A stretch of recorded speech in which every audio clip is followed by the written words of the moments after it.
Saan mo na i-deliver? Saan mo kargaan? Ano man?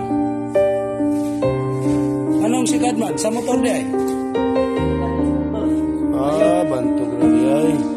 Hindi sa rider ay. Kasi sa motor ba? Ay, sikad na lang daw.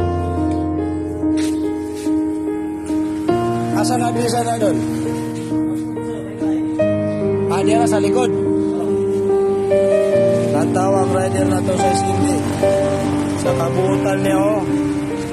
Special ang customer.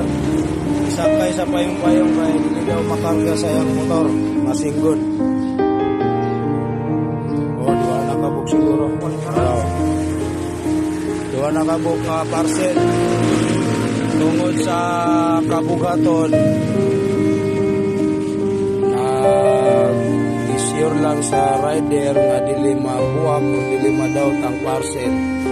Kaya lisod ang rider kung madaot ang buwan, siya makabayan. Ako nga problema mo na nga isakay na lang sa sikat for safety daw sa parcel.